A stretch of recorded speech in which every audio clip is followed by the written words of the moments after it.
Kami CGP Angkatan 9 dari Kabupaten Sumba Timur akan melakukan demonstrasi konseptual. Saya sendiri, Marcelina Dakayawal SPD dari Unit Kerja SMP Negeri Tigalewa. Saya sendiri, Maria Tiwa SPD SD, asal dari SD Negeri Laikambela. Perkenalkan, nama saya Fred Angga, asal sekolah SMP Negeri Tigalewa. Kami akan melakukan proses demonstrasi konseptual. Selamat menyaksikan. Action. Shalom Ibu, apa kabar? Salam juga Bu, puji Tuhan, kabar baik Bu. Ibu juga sehat kan? Iya Bu, puji Tuhan saya sehat. Hari ini Ibu Maria akan melaksanakan praktek coaching. Di sini saya ingin sharing Bu tentang rubrik penilaian tentang percakapan coaching. Bagaimana bisa Ibu? Bisa Bu. Saya ingin rubrik penilaian coaching yang akan saya lakukan dengan Bu Frida lebih spesifik supaya mudah mengidentifikasi keberhasilan saya, sejauh mana tingkat keberhasilan saya ketika saya bisa menggali potensi yang ada pada diri Ibu Frida sebagai coach. Begitu Bu. Baik Ibu, kira-kira kompetensi coaching mana yang ingin Ibu kembangkan? Kompetensinya adalah saya dapat bertanya dengan pertanyaan yang berbobot sehingga dapat menggiring coach menggali potensi dirinya. Iya, baik Ibu. Kompetensi coaching mana yang ingin Ibu observasi? Kompetensi yang ingin diobservasi adalah bagian identifikasi, karena saya kadang-kadang bingung Bu menentukan kata kunci. Apa indikator ketercapaian tujuan yang ingin Ibu capai sebagai seorang coach? Saya dapat menggali potensi coach dengan indikatornya. Misalnya Bu Frida bisa mengemukakan ide kreatif, bisa melaksanakan rencana aksi, serta bisa mengatasi permasalahan ketika melaksanakan rencana aksi tersebut, serta dapat mempertanggungjawabkan aksinya. Baik Ibu, terima kasih buat waktunya dan silakan dimulai proses coachingnya, semoga berhasil Bu. Halo juga Ibu, kabar baik. Ibu bagaimana kabarnya? Puji Tuhan, kabar baik Bu. Ada apa Ibu? Sepertinya ada sesuatu yang mengganggu di pikiran Ibu. Iya Ibu, saya mempunyai masalah Ibu, yaitu tentang antusias dari anak-anak ini yang kurang Ibu. Itu dalam proses pembelajaran yang saya bawa di kelas itu, yaitu mata pelajaran IPA. Nah di sini Ibu, saya melihat itu dari pengumpulan tugas anak-anak itu Ibu, itu kurang lebih itu 50% Ibu dari semua anak-anak yang di kelas. Nah di sini Ibu, saya ingin berdiskusi dengan Ibu dan saya ingin mencari solusi yang terbaik dari masalah yang saya hadapi ini. Jadi menurut Ibu, apa yang Ibu harapkan dari diskusi hari ini? Saya mengharapkan solusi Ibu atas permasalahan yang saya hadapi, yaitu tentang antusias murid-murid yang saya ajar di kelas.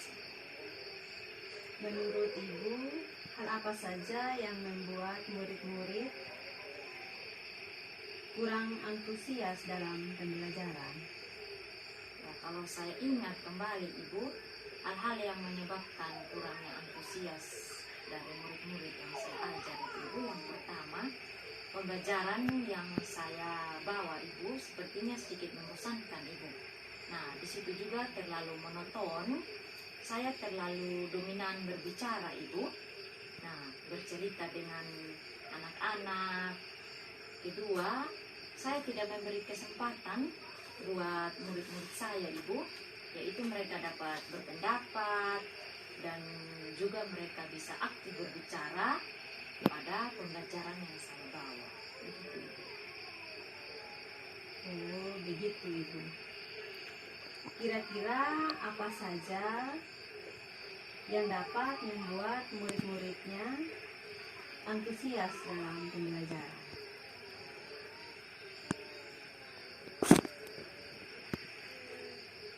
Menurut saya Ibu, murid-murid pasti menginginkan pembelajaran yang menyenangkan tentunya dan juga asik Ibu. Nah, di sini saya bisa menciptakan juga pembelajaran yang tidak membosankan bagi anak dan juga saya tidak monoton Ibu saat saya memberi pembelajaran kepada murid-murid saya Ibu.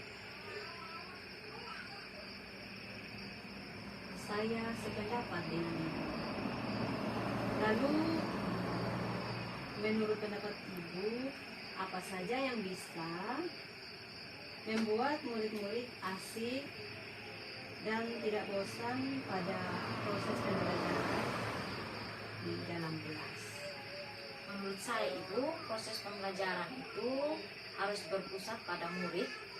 Nah, mungkin di sini Ibu, saya diminta untuk lebih aktif lagi dan juga saya bisa membuat siswa-siswi saya itu Ibu, mereka itu lebih antusias lagi dalam proses pembelajaran.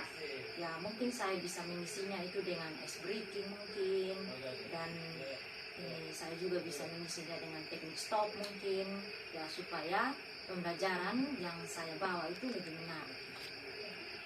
Lalu, mengenai tugas yang diberikan kepada murid-murid Ibu, apakah penyebabnya sehingga kurang antusias dalam pengumpulan tugas? Ya, kemungkinan Ibu karena tugas yang saya berikan kepada murid-murid saya itu terlalu banyak Ibu. Nah, di situ kebanyakan tugas yang saya berikan itu berisi pertanyaan Ibu. Nah, tanpa saya memberikan mereka itu sumber belajar yang beragam dan juga menjadi referensi bagi murid-murid saya, sehingga di dalam mereka menyelesaikan tugas-tugas itu ya dapat membantu mereka Ibu, dan juga mereka bisa menyelesaikan tugas-tugas yang ada itu lebih menyenangkan bagi mereka. Kalau boleh tahu, Ibu menggunakan sumber belajar apa saja di kelas? Ya, saya biasa Ibu menggunakan sumber belajar itu hanya buku teks di perpustakaan. Adakah sumber belajar lain yang digunakan selain buku teks, Ibu? Ya, saya pikir banyak Ibu. Ya, contohnya saya bisa ambil sumber belajar itu mungkin dari YouTube, dari TikTok, apalagi sekarang anak-anak kita Ibu. Nah, mereka itu kan suka main TikTok. Nah, sebenarnya TikTok itu bisa jadi sumber belajar bagi mereka. Nah, dalam artian, dan dalam TikTok itu ada konten-konten yang mereka bisa pelajari, yang mungkin dapat membantu mereka dalam proses pembelajaran. Mungkin seperti itu, Ibu. Betul sekali, Ibu.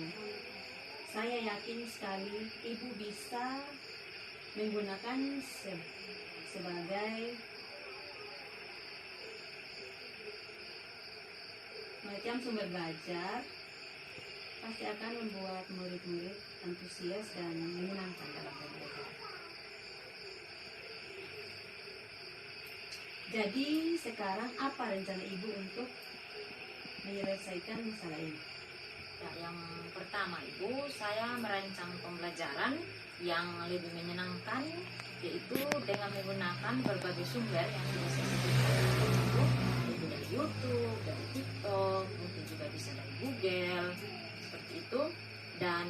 kedua Ibu, saya mungkin mengurangi tugas-tugas. Yang tadi tugas terlalu banyak, ya saya kurangi lagi Ibu. Dan juga saya dapat membuat itu bentuk tugasnya sesuai dengan minat belajar dari murid-murid saya Ibu. Nah, istilahnya saya akan melaksanakan pembelajaran berdiferensiasi Ibu, sehingga murid itu mereka tidak terkesan dipaksa. Atau yang kemarin kita sudah belajar juga, kita tidak menuntut siswa Ibu, tapi kita lebih banyak menuntun sehingga di sini mereka senang dalam mengerjakan tugasnya. Ya, misalnya saya mungkin bisa anak-anak itu dalam bentuk drama mungkin, puisi atau pantun di awal-awal pembelajaran atau juga dalam proses pembelajaran. Dan di situ saya dapat membangkit antusias dari murid-murid saya. Bagus sekali rencana Ibu. Mudah-mudahan berhasil. Apa komitmen Ibu terhadap rencana ini?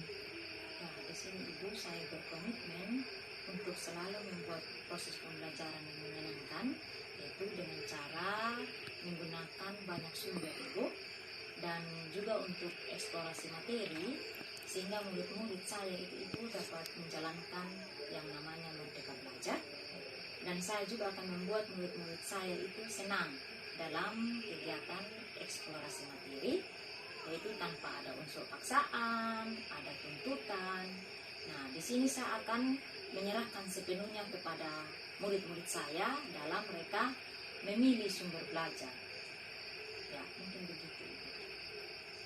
Bagus sekali Ibu. Saya sangat mendukung. Mudah-mudahan semua berjalan lancar dan sesuai harapan.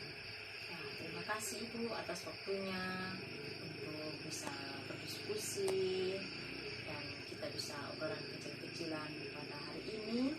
Ya, mudah-mudahan kita semua bisa menjadi guru yang menyenangkan, guru yang selalu dirindukan oleh murid-murid kita. Terima kasih Ibu. Sama-sama Bu.